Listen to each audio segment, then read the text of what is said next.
Hello and welcome to Angry Army Weekly. I'm Jayson, and I'm a cynical fuck. A moment of silence for our first story, because it looks like United Front is shutting down. For those of you who don't know who they are, they're the studio that was behind Sleeping Dogs. The closure has not been formally announced, however, the producer did tweet out saying, "Currently mourning the best job I've ever had, and the most wonderful team I've ever worked with. The end of a great era. Goodbye, UFG." This is further backed by the removal of their early access title, Smash Plus Grab. Now, the big story this week is the announcement of Red Dead Redemption 2. The announcement comes with a release date of fall 2017 for PS4 and Xbox One, with the news of a trailer coming this Thursday. There's something off here. Ah yes, no PC announcement. Of course. Rockstar seems to keep up with this trend of let's milk out the console version as much as we can before we put it on PC, to get those double purchases and many other things. But there's something else that's not right here. What could it be? That's what it is. The f***ing name. It's the third game in the series. Why the f*** is there a 2? Look, when Rockstar first tweeted out the teaser image, and people were speculating on what it was, and just about everybody was saying it's gonna be another Red Dead, and all these speculations of names were coming out, the one name that I disregarded as too stupid for Rockstar to do was Red Dead Redemption 2. Looks like I'm an idiot for thinking that they aren't. Thank you guys. Well, here's another speculation for you. It's gonna have at least 2 delays before it actually comes out. And in the vein of delays, a few titles have received delays this week. Cuphead, Friday the 13th, and Sniper Ghost Warrior 3. The Cuphead developers only stated that they made the difficult decision to delay the launch in order to ship with our vision intact. Cuphead is now slated for a mid-2017 release. Friday the 13th was delayed to add a single-player mode, pushing it back to spring 2016. It also raises the game's price from the original $30 to $40. The physical version will still be $60. In the case of Sniper Ghost Warrior 3, the CEO of City Interactive, Marek Tymiński, had the following to say.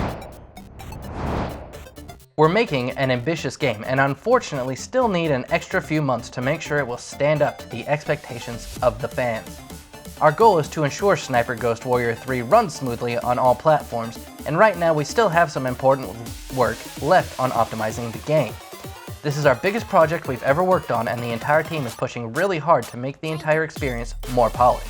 To be honest, I played the build that they had at TwitchCon, and while it was impressive technically as well as mechanically, there were a lot of problems with it, mainly in the vein of really bad frame rate drops and quite an excessive number of glitches. I'm not entirely sure why it was playable on the show floor in the first place, because it wasn't looking all too impressive in that vein. So honestly, I'm glad they're honest enough to realize that they do need to delay and work on these performance issues. They really need time to smooth out the kinks, and it was pushed back to April 4th, 2017. Some good news, however, is that there's a new HTC Vive controller in development. I say this is good news because they need to ditch those f***ing basketball hoops as soon as possible. Not only are they ugly, but having that extra bullshit at the top is extremely annoying. These new controllers look a lot better and a lot more receptive. I'm excited to see what they do with them. In the vein of new tech, ASUS announced a new monitor, and get this, it has a refresh rate of 240 Hz. It will have a 24.5-inch screen as well as G-Sync. Unfortunately, it is only 1080p, and it is expected to arrive in early 2017. Nvidia has revealed its new budget-level graphics cards in the Pascal series. Say hello to the GTX 1050 and 1050 Ti. The price for the cards are $109 and $139 respectively. In other news, Valve announced a deal with Samsung in which new Samsung televisions will be equipped with Steam Link. Steam Link allows people to stream games from their installed device to another. The installed device does all the processing and streams it to the Steam Link, to where you can actually play the game. Valve also announced that Steam will be supporting the PS4 controller directly. While some Steam games currently support the PS4 controller, this will allow games that support just controller input in general to work a lot more properly with the PS4 controller and with more functionality like the touchpad, being the processing is done through Steam itself, rather than just straight from the controller to the game. This allows Steam to, in a sense, translate the actions from the controller to the game if they do not already have the inputs for PlayStation. With the launch of Battlefield 1 comes the news that all rented servers will come directly from EA. Whether this is good news or not is hard to tell until they're available. Having them all come from the same source could be a good thing, as long as they're not extremely restrictive on how these servers are run. Only time will tell for now. Hopefully this is one thing EA manages to not f**k up. Speaking of f**king up, Blizzard has announced a new limited time heroic brawl. In this brawl, you construct a single deck, which you cannot change, for up to 12 wins. And your run is over after 3 losses. You can buy back into it for another try after that. Buy back into it. Wait, this costs $10 to enter each time for at the most 12 games. Are you f**king kidding me?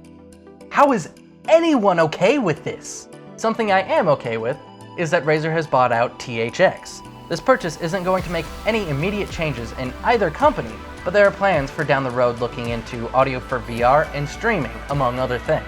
Moving on to the local news, I have received a report from the Xbox One Regiment of their various activities. On October 10th, they took on Destiny with 14 participants. The word is they conquered Iron Banner, Heroic Strikes, as well as various story missions. On October 11th, 11 participants struck Battlefield Hardline hard, renting out a server and starting with a knife-only battle which grew into Conquest for the rest of the night. On October 12th, they gathered in Minecraft with 12 players taking on some minigames and some survival building. And last but by no means least, on October 14th, they rained down on Battlefield 4 with 26 total participants.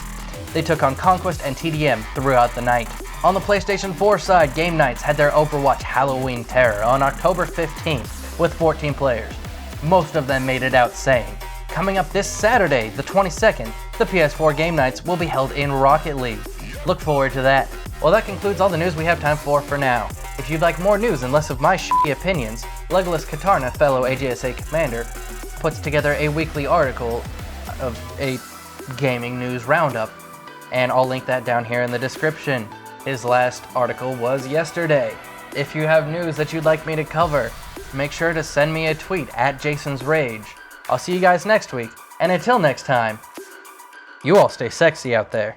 On October 10th, they took on Destiny with 14 and last but by no means least, on October 14th, they rained down on Battlefield 4 with 26 total why is that word so hard?